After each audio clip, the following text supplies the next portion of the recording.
The Ethereum Swarm is tonight a part of an art installation, a collective experiment called the Plural Monolith. The monolith represents this impossible object that you will be staring at from four sides and from four different angles or four different ideological backgrounds of Web3. When you started creating decentralized storage solution, did you hope that one day you will have the outcome of things like live coding music being directly taken from the decentralized storage? Well, funny, it's kind of was in a way. It's not the answer that you expect. If you think about like the origin myth of Swarm, like so if you add that and so you add the kind of distribution and publishing and maybe monetization of creative content.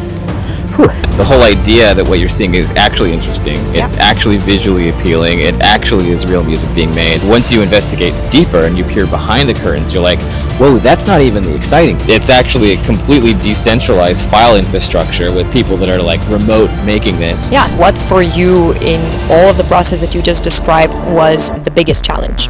So like sitting down and coming up with the architectural plan on how this is going to work exactly.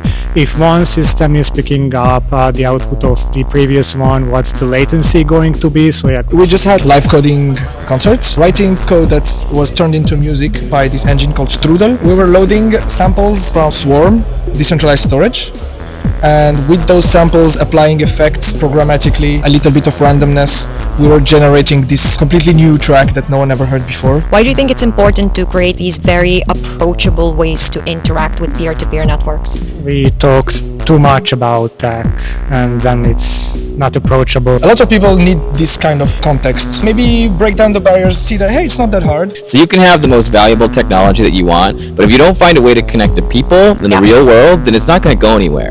But I like the idea of live coding because it's like everybody can interact with it, and it's people doing programming. So many different realms collaborated here as well. You know, you're independent, and we had Swarm as a decentralized storage, and then we had DarkFi coding the visuals, and then we had Wind Privacy preparing the monolith. Like, there's so many different people, and I think this is just homage how we want to continuously promote peer-to-peer networks and decentralization through something that evokes emotion.